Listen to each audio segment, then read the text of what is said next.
Hello everyone.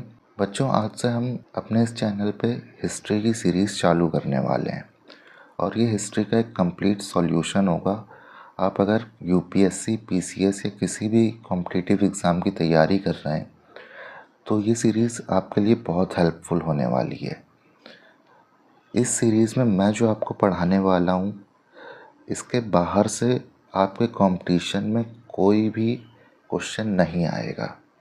जो आएगा वो इसी सीरीज़ से आएगा। इस सीरीज़ को हमने 5 पार्ट्स में डिवाइड करा है, उसको समझ लेते हैं। देखिए, पहला पार्ट जो है वो है आपका एंशिएंट हिस्ट्री का। दूसरा पार्ट है आपका मीडिएवल हिस्ट्री का। तीसरा है आपका मॉडर्न हिस्ट्री का।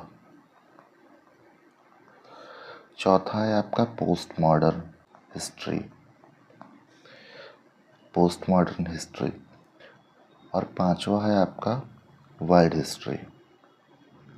अब देखिए, ये एंशिएंट हिस्ट्री जो है, इसका जो टाइम पीरियड है वो लगभग स्टोन एज से माना जाता है 647 एडी तक।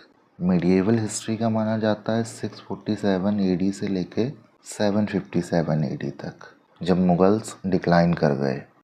और मॉडर्न हिस्ट्री माना जाता है जब मुगल्स डिक्लाइन करे और पोर्चुगीज़ और ब्रिटिशर्स वगैरह इंडिया पे अपना शासन जमाने लग गए, 1757 से लेके 1947 तक।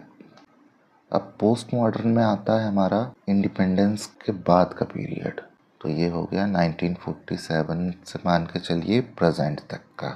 तो देखिए, यहाँ ये है हमारा शुरुआती टाइम से जो स्टोन एज का पीरियड है, और ये हमारा प्रेजेंट तक का। तो ये पूरी हिस्ट्री जो है, ये हमारा मेन फोकस है इंडिया के ऊपर। ये इंडिया की हिस्ट्री है जो हम इन 4 पार्ट्स में पढ़ेंगे: एंशिएंट, मीडिएवल, मॉडर्न और पोस्ट मॉडर्न। अब ये जो वर्ल्ड हिस्ट्री है, ये हमारा एक अलग पार्ट है। ये भी हमें लगभग मान के चलिए कि मीडिएवल टाइम से लेकर के प्रेजेंट टाइम तक पढ़नी होगी। जो भी मेन वॉर्स हुए हैं, वर्ल्ड वॉर्स हुए हैं, कोल्ड वॉर हुए, और जो भी वर्ल्ड में हलचल होते रही इतिहास में, वो सब हम वर्ल्ड हिस्ट्री में पढ़ेंगे। तो मेरे ख्याल से आपको एक ओवरव्यू समझ में आ गया। अब देखिए, अगर बुक्स की बात करें कि मैं कौन कौन सी बुक्स यूज़ करूँगा, तो मैं हर पार्ट के लिए, जैसा एंशिएंट के लिए मैं सोनाली बंसल मैम की बुक्स से आपको कंटेंट दूंगा, एनसीईआरटी से दूंगा, आर एस शर्मा से दूंगा, थोड़ा बहुत उपिंदर सिंह से दूंगा, जो जो इम्पोर्टेंट होगा।